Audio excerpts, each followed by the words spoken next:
The Misfits, horror punk legends from Lodi, New Jersey. My favorite band of all time. Since my accidental discovery of the band at a young age, I never looked back. Something clicked.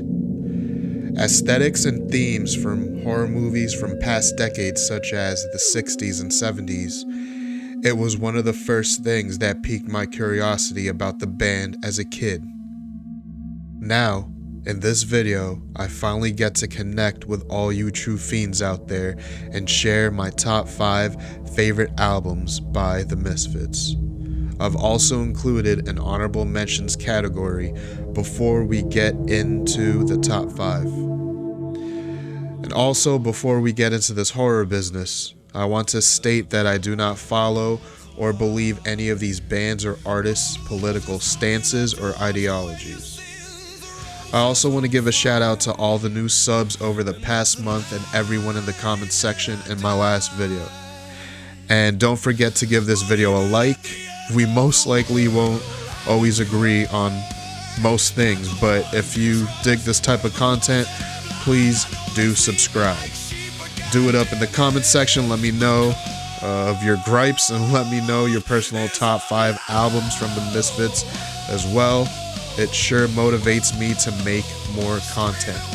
And speaking of content, I have another video on the way. I promise it won't be months before the next drop.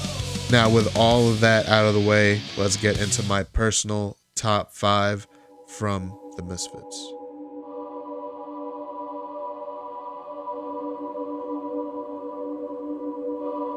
Alright, without this box set, I wouldn't have been able to do a proper full dive into the whole entire Danzig era. Shout out to my aunt who gifted me this box set over 25 years ago. I'm thankful I still have this box set. I really cherish the unknown session demos on disc 3 and all the other unreleased version of songs. Hearing the 1977 session A version of Cough Cool and She is such a treat. Because of this box set, I felt like I could hold my own in conversations whenever I had to answer to full-grown adults approaching me about the band shirt that I was rocking at that time, which would be a Misfits shirt with the iconic Crimson Ghost logo on it. But I felt the respect from them afterwards, after they would interrogate me and having a full-blown conversation about the Misfits. This box set is essential for anyone who considers himself a fiend and one of the top grails in my collection. Alright, up next I have Collection 1, released in 1986. This is the best official Misfits compilation out there, in my personal opinion. Some ultimate favorites off of this collection are Skulls, London Dungeon, Astro Zombies, Devilock, Death Comes Ripping, and She. Skulls and London Dungeon are definitely some of my all-time favorite Misfits songs in general, and Death Comes Ripping was probably the first track I've ever heard from the Danzig era. Shout out LimeWire. Wrapping up the honorable mentions list, I have a collection of recordings from 1980. Not included in the Misfits box set. The unreleased 12 Hits from Hell. Although CDs, LP jackets, and sleeves were printed, the project was canceled at the request of the band and was never officially released. This rare one-time lineup consisted of Glenn Danzig on vocals, Jerry Only on bass and backup vocals, Arthur Googie on drums, Bobby Steele on guitars, backup vocals, and Doyle on guitar and backup vocals later on as well. Alright, coming in at number 5 is the band's last official album, released in 1983. The production style on this album is raw and messy. Earth AD. The style of this album is very hardcore influenced, very aggressive, in your face and unlike anything the band has ever released before. The total duration of this album is just about under 15 minutes. I remember this album being very difficult to get into when I was younger. Mr. Danzig apparently dislikes this record due to the fact that he thinks all the songs sound the same. During this era, the band apparently weren't getting along anymore as well. My favorite tracks on here are Death Comes Ripping, the first song I've ever heard from the Danzig era, as I previously mentioned, Devil Lock, Die Die My Darling, which was originally only on the cassette version, and Wolf's Blood. Alright, coming in at number 4 on this list, I have a compilation album containing unreleased cuts from the years 1996 to the year 2001. Basically, the whole entire Graves era cuts from the Crypt. Released in 2001. In my opinion, this is one of the band's best performances, Graves era wise, that was caught on tape. Graves' vocals seem more organic on here, and Doyle's signature guitar tone seems more menacing and heavier than ever before. Plenty of great memories with this album. The CD was a huge part of my playlist during the whole entire time I spent in middle school. I'm still in disbelief sometimes when I spin this record, unofficial or not. I never thought I'd score this album on wax. Some of my favorite tracks on this album are Dead King's Rise, The Haunting, Mars Attacks, I love this version, Scream, 1 Million Years BC, my favorite track on this album, Helena 2, and Bruiser.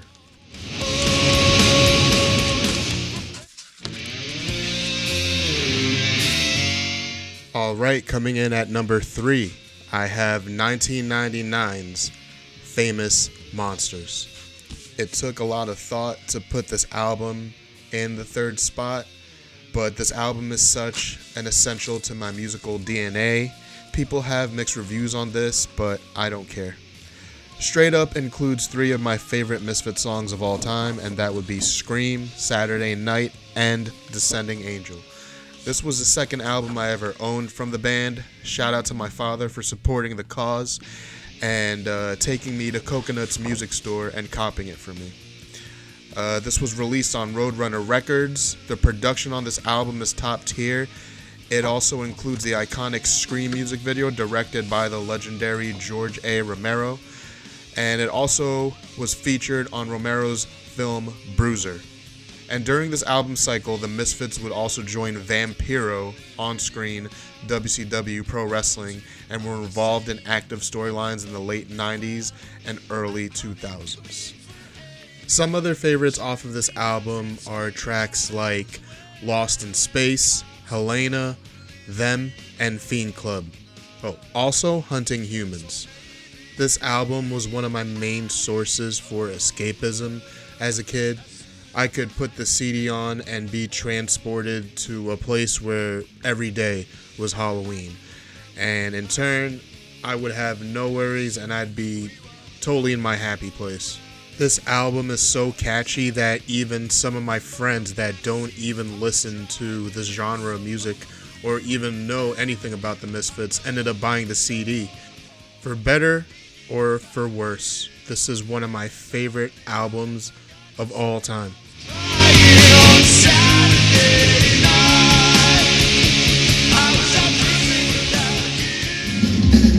Up next is an album that was originally recorded in the year 1978 but was not released until 1997. The real first debut album by the Misfits, Static Age. This is ultimately my favorite record from the whole entire Danzig era. There is honestly nothing like this album. It's the perfect record to put on as soon as the fall season starts, and the sound is so authentic to its time when it was recorded. Some favorite tracks off of this are Last Caress, Hybrid Moments, which I could listen to on repeat over and over and over again, Come Back, one of my all-time favorite Misfits songs, Theme for a Jackal, another one of my all-time favorite Misfits songs. She and In the Doorway. As a kid, it was really hard to get into this album at first because of the style and the recording quality.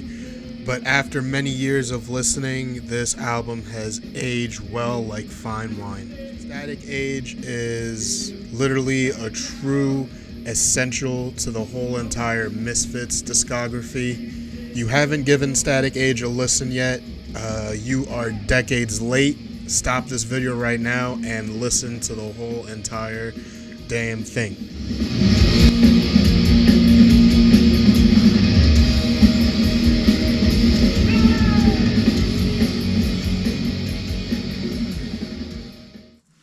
All right, we finally made it to the #1 spot. Shout out to all the fiends who stuck with me through this whole entire video. When thinking about my favorite Misfits album of all time, it was really not that hard to figure it out. If there was ever an album that I overplayed to hell, it would be this CD right here. My favorite album of all time and my favorite Misfits album of all time, 1997's American Psycho. This album was my unexpected and accidental introduction to the Misfits. It was a nostalgic fall day when my mother picked me up from school to go shopping. We went to a store called The Wiz, an electronics store that also sold tons of physical media like DVDs and CDs and cassettes upstairs. They were going out of business, unfortunately, at this time, but The Wiz gave me one last treat before its closing, and that would be the Misfits' American Psycho. This was my first official blind buy of life ever, and it really impacted my music journey in the best way possible. At this time, the Misfits were still really obscure. None of my friends knew who they were. Michael Graves' vocals and Doyle's creepy signature guitar tone automatically caught my ear upon first listen, and by the time the album was over, I had no idea what hit me.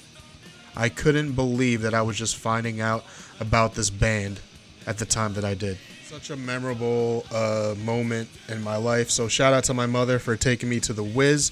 Some of my favorite tracks on this album are Walk Among Us, The Hunger, Resurrection, Crimson Ghost, The Haunting, Mars Attacks, Shining, Don't Open Till Doomsday, which was the first song I heard off of this album, and the bonus track Hell Night.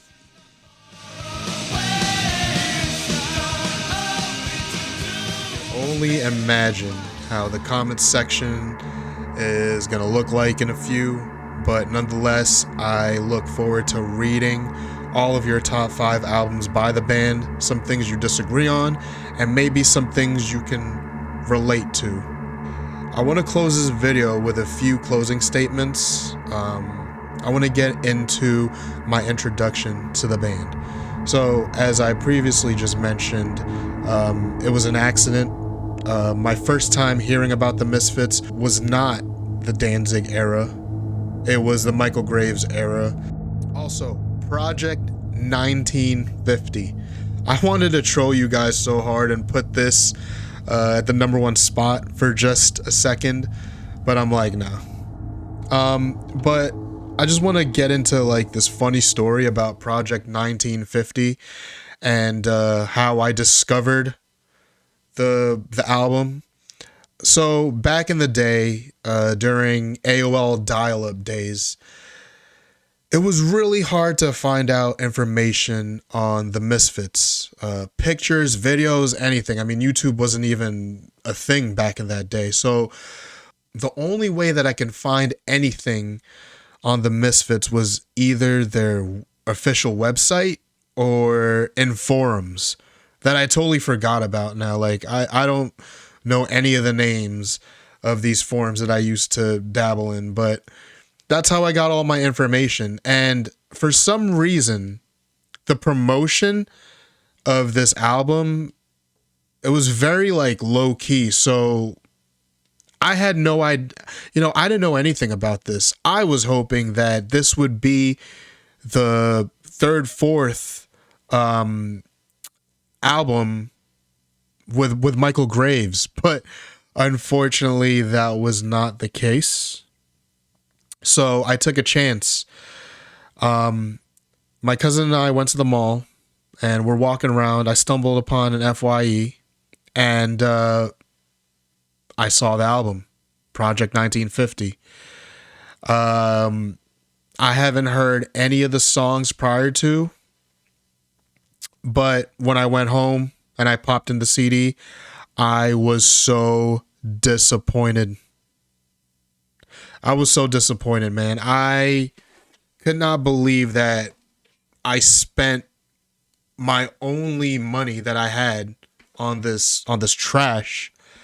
It was a nightmare. I was like, what is this? It's like straight up old people music. I was so mad. Project 1950. It's basically it's basically the Misfits Saint Anger. Another thing, I'm just really so blessed that I was able to witness the Misfits with Michael Graves and eventually and finally seeing the original Misfits lineup. Something that I never thought was going to happen in my whole entire lifetime.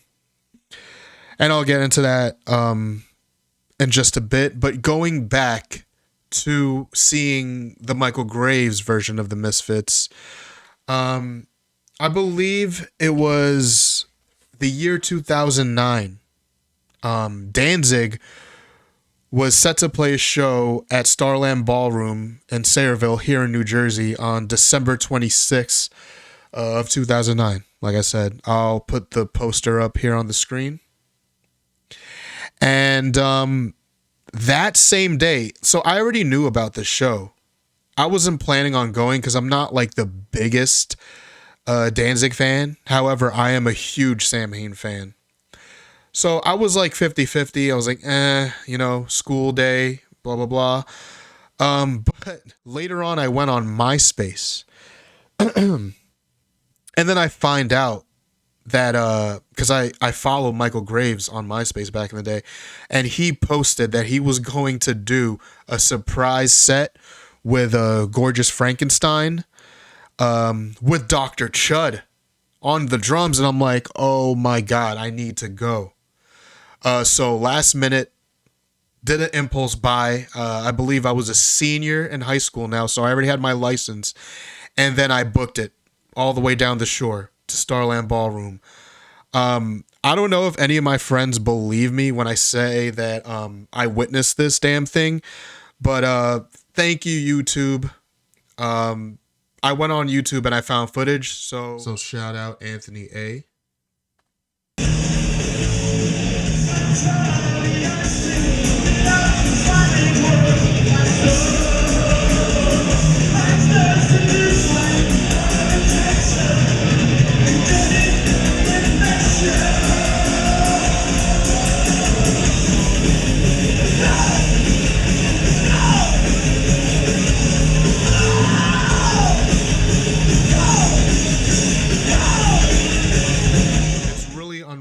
To me how I witnessed this, but it happened. And last but not least, to close this video out, in the hot summer of July 2023, the Misfits, the original Misfits, were set to play another show here in Newark, New Jersey at the Prudential Center. And I was struggling because although I probably had the highest paying job of my life at that time, I was still struggling financially because there was so many bills that needed to be taken care of at this specific time. So I was like, no, this cannot be happening to me. Like the other few times that they came here to New York and Jersey, there was always something that was up during that day that that did not allow me to see my favorite band of all time. You know, my boy had a wedding the first time they came back. But leave it up to my beautiful girlfriend to come through, and she paid for my ticket. I wouldn't change it for the world, and I definitely do not take it for granted. So with that being said, thanks for watching. We'll be doing another full-on podcast about the Misfits later on. As I stated in the beginning of the video, I will be dropping another video soon within the next few days, so stay tuned for that. Yeah, am I leaving anything else out? I don't think so.